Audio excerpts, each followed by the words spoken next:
Hi, I am रुचि। कहीं अनकहीं बातों में आज का जो सफ़र है वो 11 साल पुराना सफ़र मैं करने जा रही हूँ। जो मैगज़ीन मैंने आपसे शेयर की थी, उसी मैगज़ीन का वही पुराना पन्ना जो 11 साल पहले लिखा गया, मैं आज फिर से उसे पढ़ना चाहूँगी और शेयर करना चाहूँगी आप लोगों के साथ। उसे मैंने इन 3-4 दिनों में कम से कम 300 बार पढ़ा होगा और उन यादों को ताज़ा किया जब मैं ट्रेन का सफ़र करती थी। मेरे घर से कॉलेज का जो टाइम था, सफ़र का टाइम था, वो 1 घंटे का था।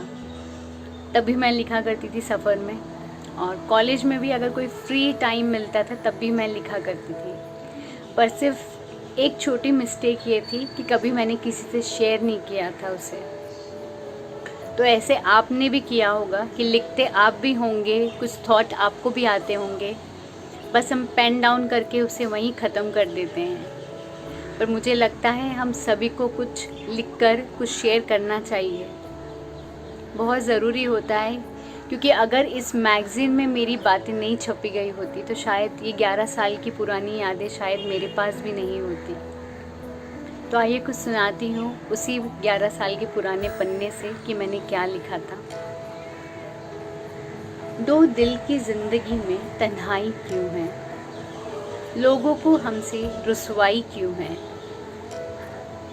इस दुनिया में इंसानों की कमी नहीं, सिर्फ हमारे साथ परछाई क्यों है। आप तो चांद हो जिसे सभी याद करते हैं, हमारी किस्मत तो तारों जैसी है, हमारे टूटने का बड़ी ख्वाहिश करते हैं। आँखों से बात कर लेते हो, आँखों से ही मुलाकात कर लेते हो। मुश्किल होता है जवाब देना जब कोई खामोश रहकर भी सवाल कर लेता है। आँखों में आंसू आते हैं मगर लब पर हंसी रखनी पड़ती है। ये प्यार भी क्या चीज़ है, जिससे करते हैं उसी से छुपानी पड़ती है।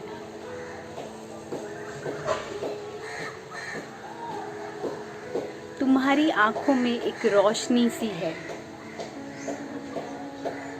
जो मेरी ज़िंदगी में उजाला कर देती है। जहाँ दूर तक कोई मुश्किल नहीं, सिर्फ और सिर्फ मंजिलें और कामयाबी नज़र आती है।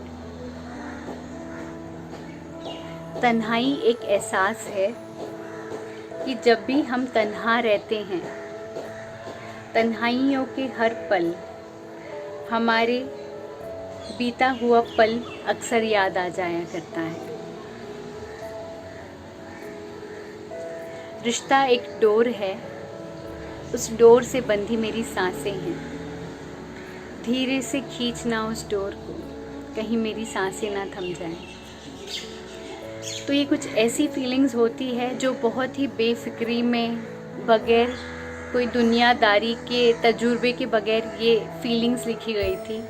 क्योंकि कॉलेज के टाइम में हमें सोसाइटी का कल्चर का अंदाज़ा नहीं होता। कॉलेज के टाइम में हम बहुत ज़िंदा दिली से ज़िंदगी जीने का एक अपने आप में ताकत भी रखते हैं और उम्मीदें भी रखते हैं। पर जैसे जैसे वक्त बीतता है वो उम्मीदें, वो ताकत थोड़ी कम हो जाती है। क्योंकि जिसे हम सोसाइटी कल्चर कहते हैं, उस कल्चर में रहने के लिए इंसान बहुत सी चीज़ों का समझौता खुद ब खुद कर लेता है। तो ऐसे समझौते सभी की ज़िंदगी में आते हैं और सभी कहीं ना कहीं ये प्रूव करने में लग जाते हैं कि हम एक बेहतर इंसान हैं। मेरा सवाल आप सभी से है, क्या बेहतर इंसान बनने के लिए प्रूव करना ज़रूरी है या एक अच्छा इंसान बने रहना ज़रूरी है? चलती हूँ। आपको मेरी बातें पसंद आ रही हो तो प्लीज़ लाइक करें, सब्सक्राइब करें। और आप लोग सभी का बहुत बहुत शुक्रिया कि आप लोग इतना वक्त निकालते हैं दिन का 5 मिनट मेरे इस वीडियो को सुनने के लिए। I am really thankful to you all as well as to God. Thank you for watching.